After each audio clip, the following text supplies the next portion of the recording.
Hey guys, hope you're all well. Right, it's the weekend and I'm actually going to do a few jobs for myself. We are waiting on a few little bits for the Enfield. Obviously we'll get back onto that in the week, and so I thought great time to do a few jobs for myself in here. It's a beautiful day.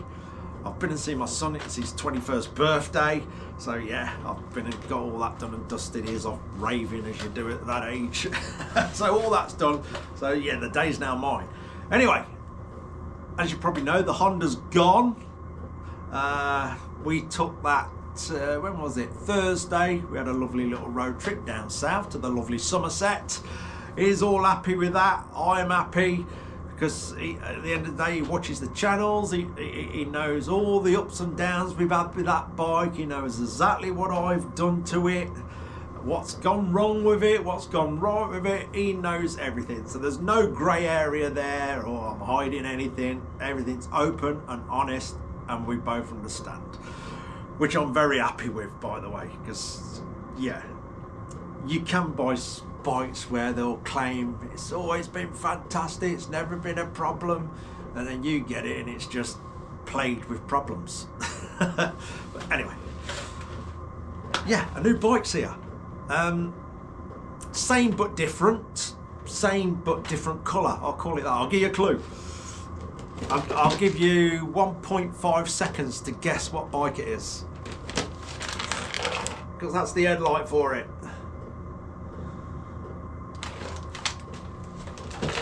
You guessed. No doubt you have. So yeah, we'll have a look in a minute. So I'm going to put the lighting kit on it. I've got all the bits here apart from the brake pressure switches, which I actually ordered a while ago and they're not here. So I'm sort of in chats with the eBay people, whatever you call them, trying to get my money back so I can order some more, because it's been 10 days and I've got nothing. Anyway, that's something else I've got to sort out. So we've got a battery, we'll have a look in a minute. I've got all the bits here apart from the brake light pressure switches to put this standalone lighting kit on this bike. I'm going to do pretty much the same, but I'm going a bit different with this.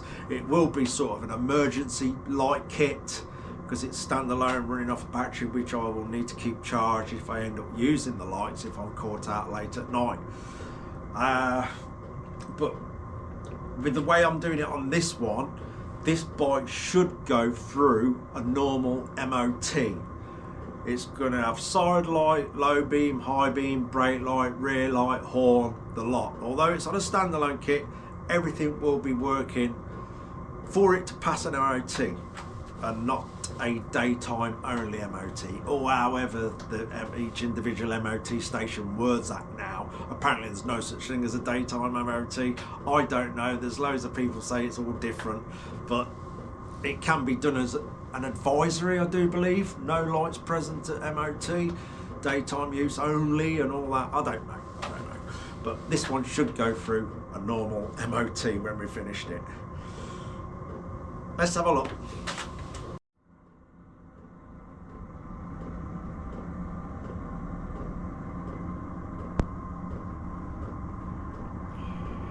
And there she is. It's very green. Not in an environmental sort of way. But yeah, that is a 2014 KX 450F motocross bike. Road registered, of course. It's got a fair bit of MOT left on it. At the minute it is on a daytime MOT, or however you wish to sort of call that.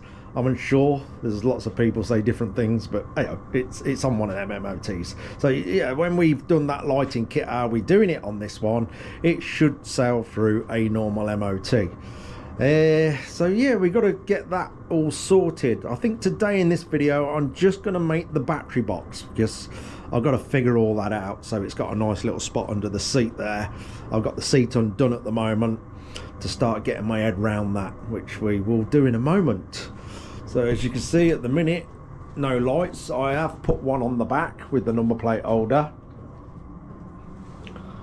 My only little issue with that, obviously it had a bracket on here holding a massive number plate. I know that's naughty, I get it, but I am going to make something, I was thinking about this, where I click that massive billboard of a number plate on if I am out on the actual road, just to sort of evade getting pulled over and getting a ticket for a small number plate, because they are a bit of a nuisance off-road. You know, you take a tumble, they normally get broken. So I'm going to figure out a way how to clip a big number plate on. I'll sort that out at a later date. But yeah, so because it had a bracket already here, I've gone and used the original holes for that bracket, and to me that light's sticking out a little bit. I would have preferred it back more sort of tucked under the mudguard there, but I'm going to go with it. I didn't want to drill any more holes in the mudguard, which would make it look even bigger mess, so I've rolled with how it's fitted, and it's one of them. But never mind. But apart from that, it's in fantastic condition. It really is. There's not a lot I can say about it really. The condition's so good, I think it may have had a bit of time as a supermoto with the different wheels in. I don't know. There doesn't seem to be a lot of mud anywhere on the bike. You know, it doesn't matter how much you clean them, if you start taking panels off and stuff like that, you'll always find remnants of dirt from, you know, off-roading it. And there doesn't seem to be much of that on this bike. So, yeah, it may have had a chance, you know, someone's used it as a supermoto. I don't know. But she's in fantastic condition. It really is for a bike of this age, because it is old at the end of the day. What's that, 10 years old? And for the nature of the bike, off-roader, it seems to be in extremely good condition. The only thing I am going to struggle with, like I say, we're going to get the lights done, is the small tank. So I'm going to try and address that at a later date, because them Ace Abyss tanks like that was on the Honda, they're quite expensive. So what I'll do for now, and it's no big trouble at all, it's no problem, I will get a litre bottle of fuel and carry it in my rucksack just in case. But yeah, that's what I'll do at a later date. So we'll go through the stuff in a minute. It's already got the bash guard on, that was already on there, which is good. Ace Abyss bash guard. I say the wheels are in fantastic condition, absolutely fantastic. Look at that. Which also leads me to believing that it could have been a supermoto, because these wheels are excellent. So probably what would have happened, these wheels would have been took off it, put in the back of somebody's shed while sort of the road wheels went on the bike. I could be wrong, someone could have just meticulously looked after this bike. It's had the wheel bearings done, the brake pads, so it's ready to go. It is. I haven't got to do much on this at all. I can't wait to get out on it. I cannot wait. It's all pretty much standard as well, standard exhaust pipe. So yeah, apart from the silicone hoses, I don't think they would have been on it. But yeah, just look how clean it is. Just all the nuts and bolts, all beautiful and clean. It's amazing, really. Absolutely amazing. It did have a little bash here on this, but I knocked all that out and sorted that out. It didn't take much doing. And it did have a dent in the silencer here, which I sorted out. But apart from that, it's spot on. It is. So lighting kit, let's have a look at that. And also there's a little bit of nostalgia as well, I guess. Way back in the day, when I was a lot younger and maybe a little bit trimmer, middle-aged spread and all that, I had a KX. If I remember right, It was a KX500, absolute animal of a bike. I loved it. I'm sure it was a 250 with a 500 engine, if I remember right. It was a long time ago. I've actually sorted a picture out of it. It's a bit of a blurry picture, but we'll have a look at that in a minute as well. I've got a book of actual photographs, you know, them pictures that they put onto a piece of paper. They're a thing of the past, aren't they? But I have got some photos. We'll have a look in a minute, and some of my other bikes that I've had, but I often wished I'd took photos of every single bike I've had, but it never happened. So anyway, let's have a look at the lighting kit. Give me a second. So then, let's get the light over. Tip that up there. So we've got a Polysport headlight. That's road legal. It's E-marked and everything. See the little screw in there? We can adjust the beam. That's high, low beam and side light. I've got the fuse box and relay. Got the battery, a horn. Ooh. I got the Optimate lead to keep it charged up. Proper handlebar switch with the kill switch in, the horn button, and the high and low on the lights. Now, because this is just high and low beam, I've got another waterproof switch that I'm going to put somewhere on the bike that sort of severs the power to the lights, so I can just switch it on then with onto high and low beam. But what I'll do with the horn and the brake lights, I'll do that so it's a constant live, so they're working all the time. What else we got? I think that's about it really. It sort of looks like a simple job, but it's not. It's going to take quite a few hours, if not a day and a half or whatever, but I'll plod away with this in my own time. Like I say, today we are just going to try and do a battery tray for the battery hidden under the seat. So yeah, I'm very much looking forward to riding it, and obviously I've had a little go on it. I've had a little go on the road, and yeah, it all feels great. It's quite amazing actually how smooth it feels. I don't know if that's down to the huge blocks on the tyres, which make it a little bit smoother on the tarmac, possibly, but it just felt very, very smooth. Now this one's got a launch control, which I'll probably never ever use, but it's there, and it's also got 3 maps. But the maps are on 3 different plugs, so you unplug one and put another one in. There's 3 maps.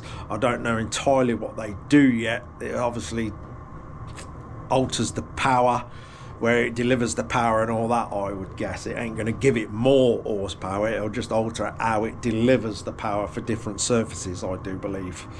So, I mean, the way it rides now, I don't think I've got any need to change that, to be honest with you. I'll just leave it as it is. So yeah, let's show you some pictures. I don't know how well you'll see these, but yeah, that's the KX500 I had. Absolute beast of a bike that was. Loved it. In fact, the lad, I always remember the lad I sold that to had never owned like an off-road bike with that sort of power. It had little 125s and stuff like that, and I said, I remember it, you really want to be careful with that thing. I think I seen him a week later on crutches, broken leg. It spat him straight off. God, when would this have been? Probably the 1980s, I guess, something like that, late 80s. I can't really remember. It was a long time ago, and my memory is absolutely awful. Absolutely awful. I've got a few more pictures here. That was a Husqvarna 250, WR250 Husqvarna. Again, that was an amazing bike. 2-stroke, of course. I completely stripped that and rebuilt it. All the frame powder coated, everything. We actually ran that reg yesterday, and it still exists. but it says on the database it was last MOT'd in 2008. I wonder if that's stuck in the back of somebody's shed somewhere, or it's just died a death and gone and no one's bothered telling the DVLA it's gone and scrapped. I don't know, but it's still on the database. Yeah, I had some good times on that bike, very good times. This, so remember back then, I don't know quite what it's like there. The Husqvarna parts were extremely expensive, and I remember having this machine so it could take a Kawasaki rod and piston, which were more or less half price, because yeah, two strokes back in the day they enjoyed blowing up a lot. So yeah, I had that. Well, that's a photo of me and a friend up a mountain in Wales. This is actually dated 1996, November 96 that was, and that's at Husqvarna, way up in the mountains. That's my mate, and my bike stuck in the front there. Oh, this was 96. So yeah, I've been doing it a few years. Well, that's a KMX 200. That was a cracking bike as well, that was. Really good bike. Had a lot of fun on that. I even took that green lane in, although it's sort of a bit more road biased. But still had a lot of fun on that. Went everywhere on it. High up in the mountains again.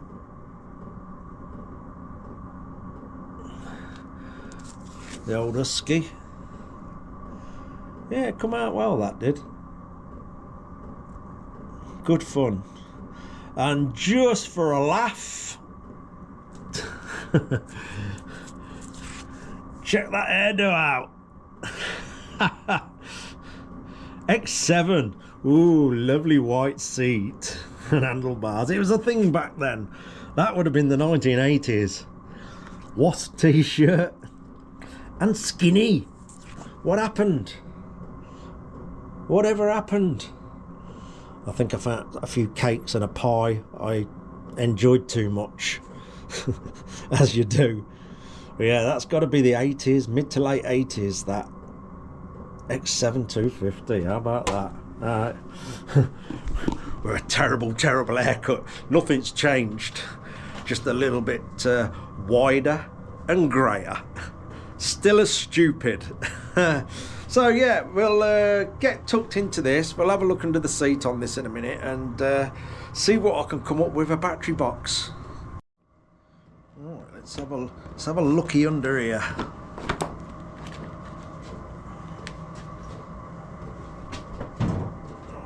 Let's grab the battery. So yeah, it's literally the only area we have got. So the KTM I had, the battery is here. The Honda, put the battery here. Like I say, it's literally the only place we've got to put it. So I've been trying to decide how I'm going to have this thing, because also we've got the fuses and relay box here. So that's got to go in there as well. So literally I'm thinking the only way we're going to do it is put the battery on an angle like so. So it's just off the air filter, and then this can go on the front there. Obviously shorten these cables so it goes direct to the battery. We've got the earth and live, and then this smaller wire we can run for a switch, and that'll switch the power onto this. So yeah, I think that is really our only option. And then I'll get an inline fuse as well, because like I say, we'll do the brake light on a permanent live the same as the horn, and the rest of it will obviously run through this. Side lights, high beam, low beam. Yeah, I was thinking this way. There's no real place for this, or I suppose it could go at the side. That's a bit of a squeeze So I've had the seat on and off. As long as this battery is below these frame rails, we are absolutely fine. It would have been very easy to keep it flush like that, making the bracket, but of course the option that works is going to make the bracket a bit more complicated. But I don't think we have any choice. I think we've got to go with that at that angle and that there. Yeah. Right. Let's have at it. Right. I'm going to try and make this as simple as possible. So I've just marked around the battery there. And yeah, I'm going to do it so it's... I'll try and do it so it's sort of across, and then fold it up round the battery so it supports it, then folding back over the frame. It's not like a massive battery, it's not really heavy, so I think we'll get away with something really simple. So I'll make it so it's all too long.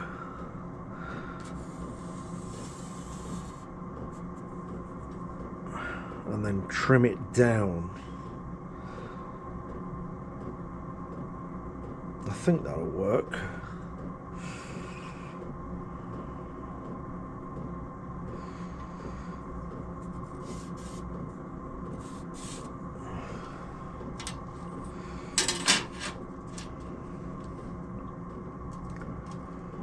To be honest,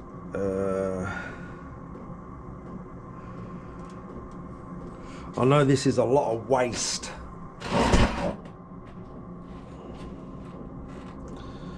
but I do want to make it in one piece.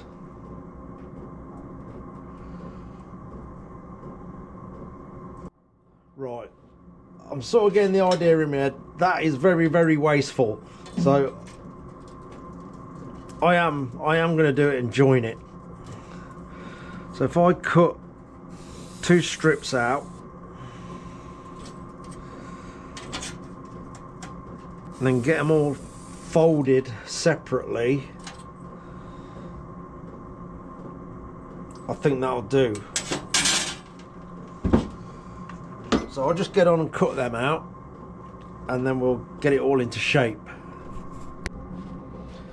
Right, we've got them strips cut. Moving forward, I've got some thinking juice. I don't know why I'm struggling with this, it's ridiculous. I don't know, I've got brain phase. Brain fade even, there we go. I'm tired today. I think to start with, I'm going to do these folds.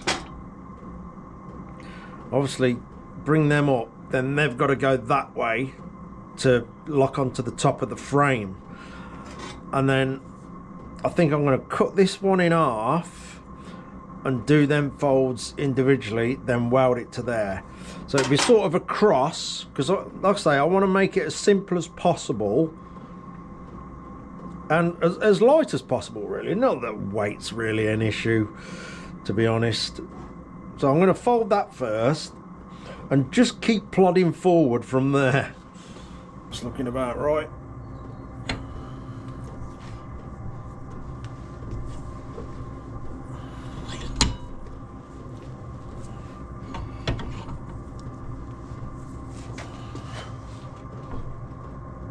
Yeah, it's going to clear. Oh, that's good news.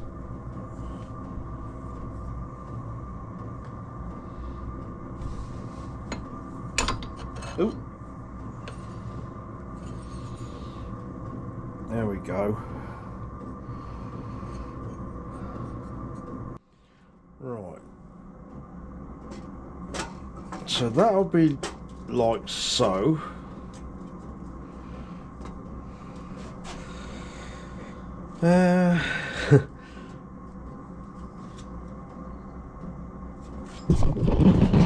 I don't know. I'm struggling today. I don't know what it is. The empty space up here is just not ticking right. For something so simple as well. Hey-oh, we'll get there. We'll get there. Right, now let's get some about 10 mil a minute. So I actually want it, make sure that doesn't touch the contacts. Is that going to sail over them or touch them? Oh, it's missing. Yeah. I'm gonna frazzle the battery. So if we do the next fold there, and the same that side, we know that's just going to drop us below the frame rails.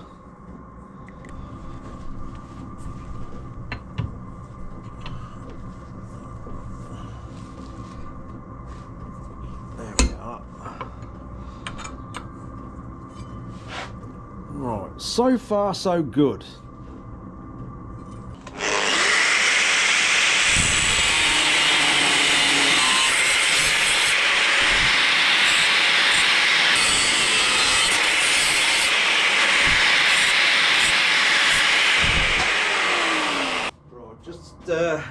Keeping an eye on things as we go along. So far then, we're going to have that there. I did change my mind a little bit on how this sits. Decided to go with it like that. And it just fits in there just right, to be honest.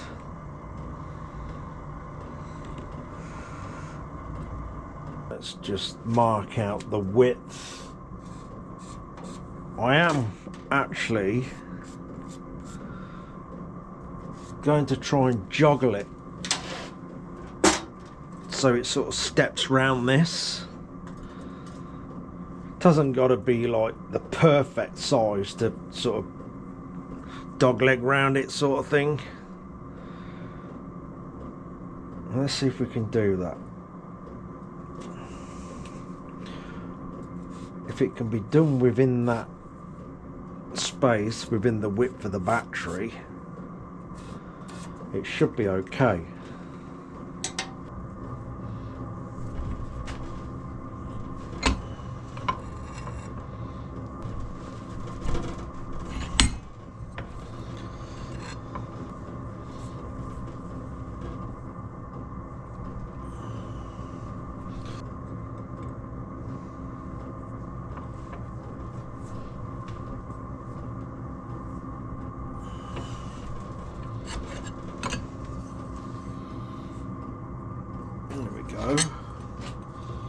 Where is it? Something like that. And I can pop some holes in this and sort of do a couple of decent welds through the holes with a welder.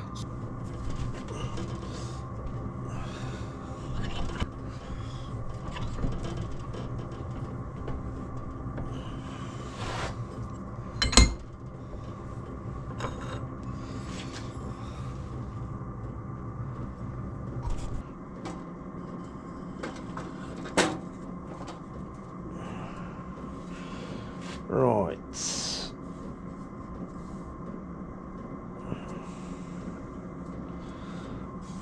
I think we are headed in the right direction.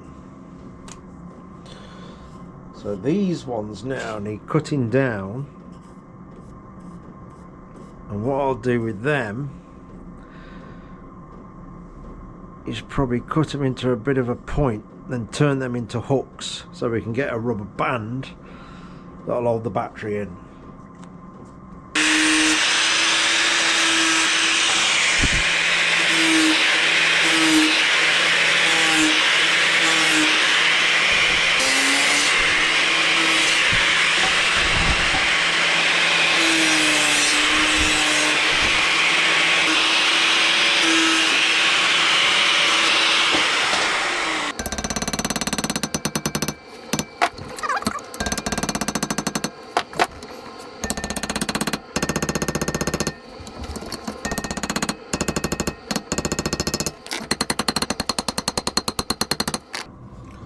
That'll do it.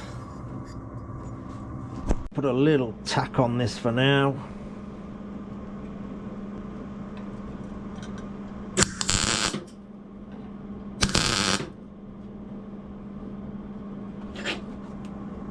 Make it 2. 1 for good luck. There we are.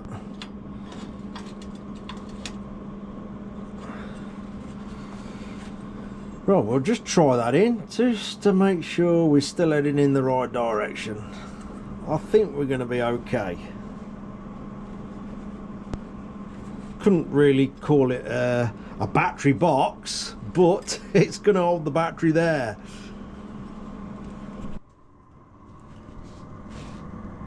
I think that'll do us.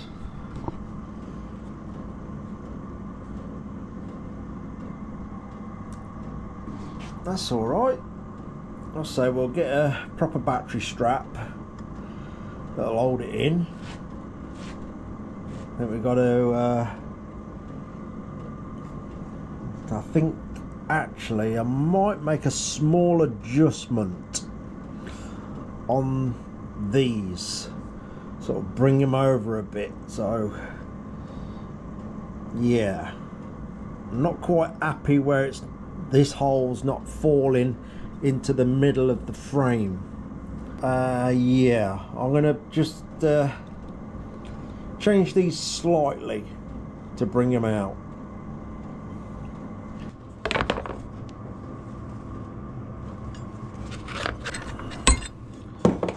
And then we've got to bring these back level.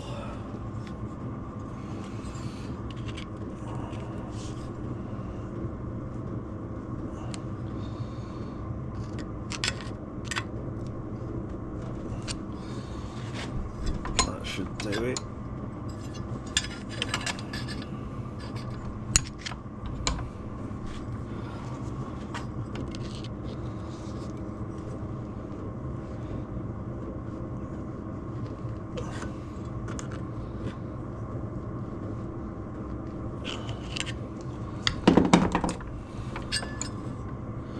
Let me go and try that. Right, it's getting better. All I want to do now, I just want to bring it back a tiny bit. I think the simplest, easiest way for that is just take them corners off to miss the plastics. Right, I think we've cracked it.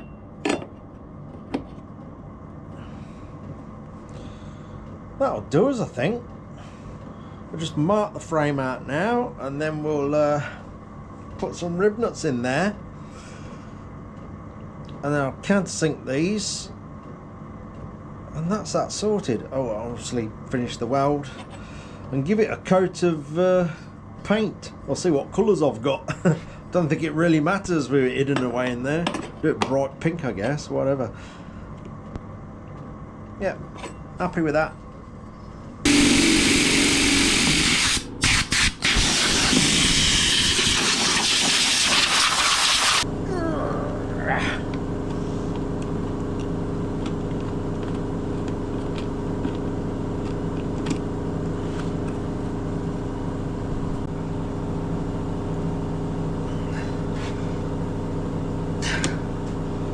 Got it.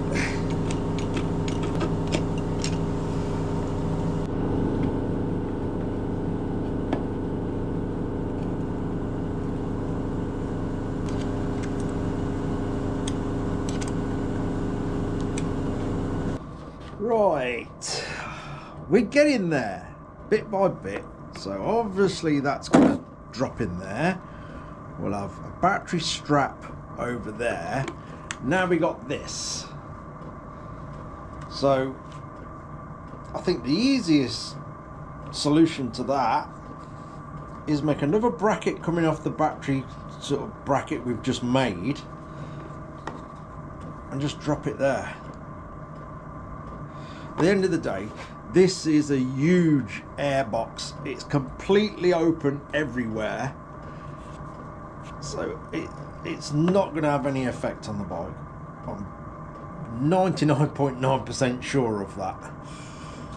So I think another bracket off this.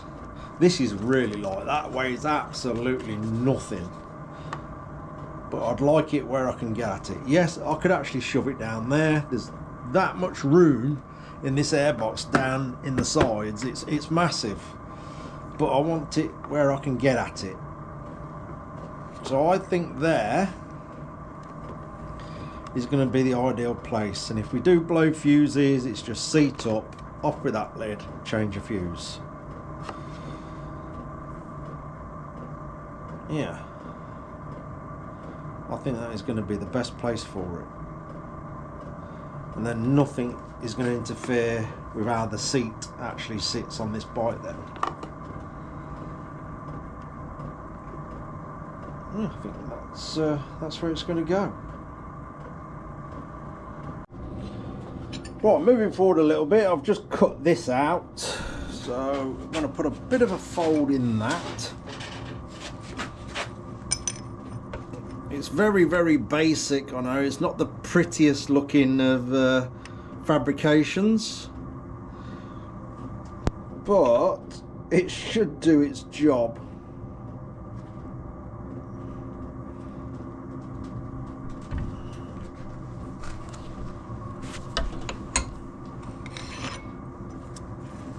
That might be enough. Right, got that laid out about where I want it. I'm just going to tack it first, then just go and offer it up to the bike.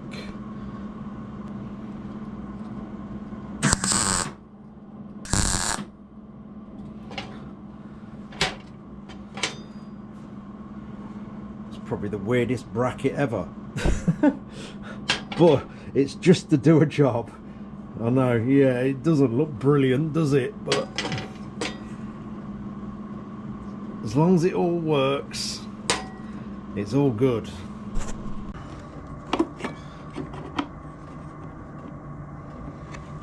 That's that. That's that. And then we're a bit of double-sided, which a bit comes with this, but I've got some good quality stuff that I'll probably use. That will go on there.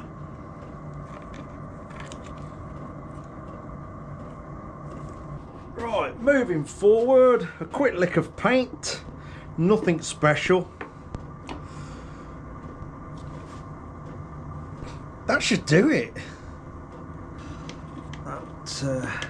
We'll just drop the battery in and we'll actually stick that little fuse box on there.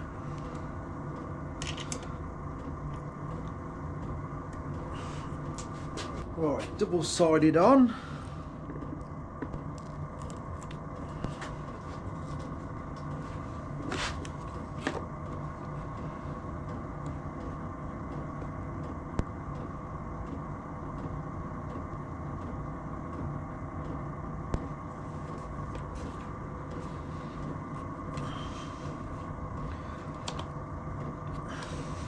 There we are, solid.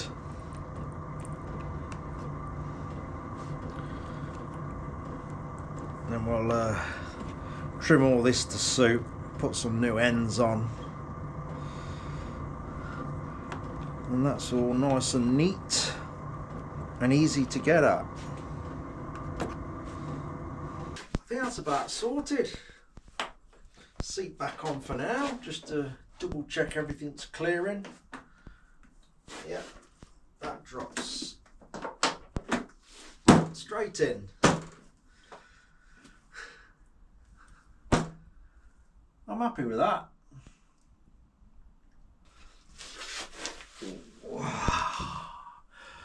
End the day with a brew. I'm going to put that down there for now. That's it then. Next, it's I've got sort of tomorrow, Sunday, to hopefully get a fair bit of the other part of the job done, the lights, the wiring and stuff like that. Hopefully I'll complete it. I've got to admit, my head's not feeling very good at the moment. As you know, I can go up and down a little bit. It's crazy. I woke up feeling absolutely fine, and took a dive as the day went on. It's the way it goes. It's what happens. A lot of you are the same. I know that. And there's no reason, no nothing. It just, boom, like someone flicking a switch. And you go downhill. Mr. Doom and Gloom. Anyway, enough of that. I ain't going to harp on about that because I'll start saying all sorts of crazy things. So tomorrow, hopefully tomorrow, we'll get up and I'll feel bright and cheerful and we'll get on with this job. Obviously, next week, back to normal, back on the Enfield. Anyway, that'll do. Cheers for watching, guys. Take care, everybody.